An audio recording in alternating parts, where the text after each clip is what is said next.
If you're logged into your admin, you will see the tab here. Go ahead and click on Designs, then Desktop Layout, and then on Caption. We have the top settings already covered in the layout video, but just to recap, the captions are automatically positioned, and you can adjust the font family, font size, font color, background color for the captions box, so it can be seen on top of the image or anywhere on the site, and a transparency setting for that box. This button for caption auto position is what we will be covering here. On is the default setting, and if you turn it off, you get access to all these other exciting settings. One thing to keep in mind when you are working with the Layouts panel, you are adjusting global settings, so anything you do here affects your entire site. But each and every one of the menu items can also be adjusted separately. So if you open the media library and you click on Portfolio here, you'll see the caption overrides along with the thumb and image overrides. So anything I set globally can be overridden on a per menu item basis. Then any of the adjustments I make here only affect this one menu item. Now we've also taken it one step further. If you click one of the images, you'll see there are caption overrides here to further override the caption settings. So you can also do this on a per image basis. These are very powerful settings because for every single image and video on your site, you can place the caption wherever you want. It can be in a different place for every image. Now, I don't know if you will want to take it to that level, so that's why you can start globally and then go to a gallery if you want to change something, and finally, an image. Okay, let's get started with the setting. The first thing you're probably going to want to do is make sure your images have captions. I'll put one here. You can see I've got my caption here. It's down on the menu, and I'm going to open Designs, then Desktop Layout, then Captions.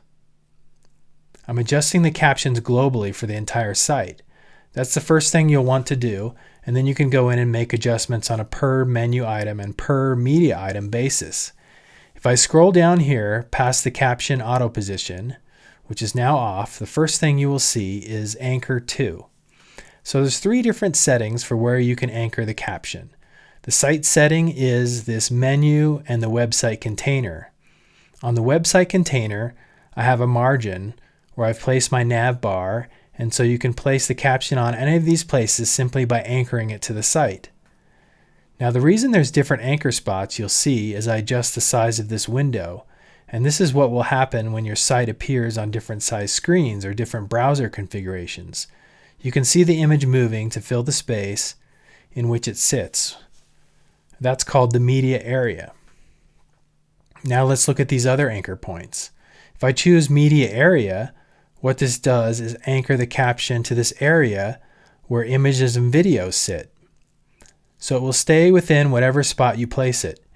So you can see again as I adjust the window size, the image is moving, but the caption is anchored within that media space.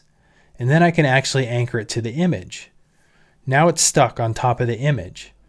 As the space changes, you can see the caption is stuck on top of the image, which is pretty great because you can make some truly interactive captions by anchoring it on top of the image.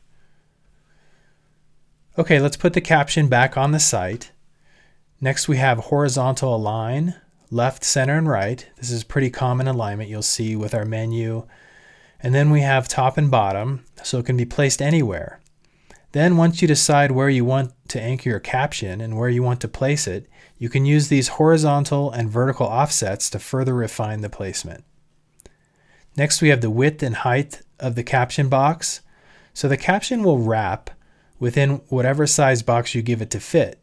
For this caption I have a transparent box so you can't see it, but if we adjust the transparency, you can see the box I've created for the caption. You can see I've set the width so it will fit on the menu and the height so it will accommodate the different length captions I'm going to have with my images. Then of course the justification for the text of left, center, or right, and then a vertical text position. And next we have padding. So you'll notice there's some padding around the text so it doesn't hit the sides of the box. If the box is not visible, you don't really have to worry about padding. And finally, we have scroll bar, which is covered elsewhere, but you have an option to use the browser scroll bars which are really nice and smooth, or you can make your own custom scroll bars using these settings. If there's more text that fits within the box, a scroll bar will appear.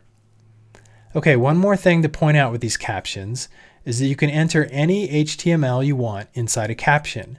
I can of course increase the font sizes and change the colors and add links. I can add images, even videos to the captions. I could even put a form inside a caption. There's really no limit when using HTML to make a caption look like a text page. Okay, that's it. I know you love having this level of customization if you really need it, and if not, you don't need to do anything.